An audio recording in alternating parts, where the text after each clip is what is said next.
হুসাইন, আমার home district Brahmanbaria Kasba থানায়।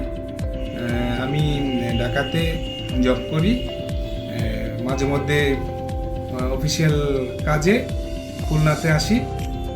তো আমার সমস্যা হচ্ছে আমার ফিস্টুলা, প্রায় 2013 সালে উৎপত্তি। ওই সময় থেকে আমি মোটামুটি যে আমার কিছু হচ্ছে মলদ্বারে আমি ফিল করি।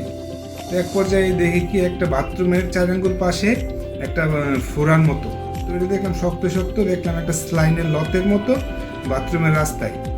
তো এখানে দেখার পরে প্রায় অনেক দিন ধরে নিয়ে ভুগতে এক পর্যায়ে আমি জাপান বাংলাদেশ হসপিটাল দেখাই ঢাকাতে। তারপরে খুলনাতে মাঝে মধ্যে আসি, খুলনাতে এক পর্যায়ে দেখাইছিল ইসলামিয়া ব্যাংক হসপিটালে। তারপরে দেখাইছি 8 দিনে বিভিন্ন প্রফেসর দেখাইছি, দেখানোর পরে ওনারা ওষুধ দিল। তারপরে তো একটা ভালো কিছু ফিল করতে পারতেছি না। তো অনেকদিন ধরে এটা রক্ত পড়তো, ব্যথা বন্যা করতো, চাপ দিলে যে ফোড়াটার মধ্যে চাপ দিলে রক্ত বের হইতো। তারপরে বাথরুমের চারপাশে ফুলে যেত, বাথরুম ক্লিয়ার হইতো না, মানে একটা অসুস্থ ফিল, শান্তি পাইতাম না। তো আমি এক পর্যায়ে খুলনা আসার পরে ডক্টর জহুরুলাল স্যারের সন্ধান পাইছি একটা রোগীর মাধ্যমে। তিনি আমাকে বলতেছেন যে ভাই, আপনি একটা ভালো সলিউশন দিতে পারি আপনারে, এমক স্যার, ডক্টর জহুরুলাল স্যার। তো আপনি এক কাজ করেন, ওইখানে যান, ওইখানে যদি দেখেন ভালো কিছু আশা করি ভালো হবে। এনে গেলে যাক, ওনার সন্ধান নিয়ে একদিন আমি ঠিকানার মারফতে আসার পরে স্যার প্রাথমিক আসার পরে দেখার পরে বললো আপনার একটা কি যে করে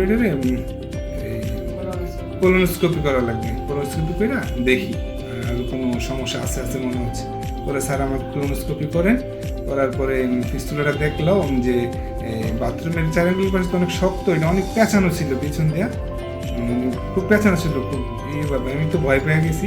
তারপরে ওখানের মধ্যে দেখি কি আমার পাইলসও আছে, আমাকে দেখালো ওপেন টিভির মারফতে। তো আমার বলছে আপনি তাকান, আমি নিজে দেখলাম যে না, অরিজিনালি আমার পাইলসের সমস্যা, ফিস্টুলাতেও সমস্যা। তার আমাকে বলছে যে আগামী সপ্তাহ শনিবারে আসেন।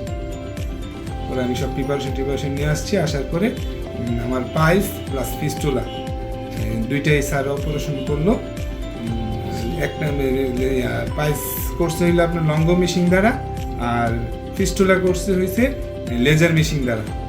স্যার সুন্দর অপারেশন করছেন আল্লাহর রহমতে। আমি দুইটা অপারেশন একসাথে করার পরে হসপিটালে থাকলাম 3 দিন থাকলাম। 3 দিন থাকার পরে স্যার রিলিজ দেওয়ার পরে বলছে আপনি আগামী শনিবার আসেন। আসার পরে স্যার দেখলো, দেখে শিলি ছিল, শিলি কেটে দিয়ে ওয়াশ করে দিছে ভালোভাবে। করে দেওয়ার পরে এখন আবার 1 সপ্তাহ পরে আসলাম, প্রায় 21 দিন পরে আবার আসলাম। আসার পরে স্যার এখন দেখার পরে ফাইনাল বলছে যাক আলহামদুলিল্লাহ আপনার এখন সুন্দর, ভালো, কোনো ধরনের সমস্যা নেই। আপনি কি ফিল করতেছেন? আমি বললাম আলহামদুলিল্লাহ স্যার, আমি ভালো, অনেক ভালো, কোনো ধরনের কোনো সমস্যা হয় নাই। তো আমি সমস্যা হইলে স্যার আপনার একদিন ফোন দিয়েছিলাম, আপনি তো বলছিলেন যে সমস্যা হলে জানাবেন স্যার। যাক আলহামদুলিল্লাহ আপনি থেকে আমি ভালো সার্ভিস পেয়েছি স্যার, আপনি সুন্দর কাজ করছেন, দোয়া করবেন স্যার।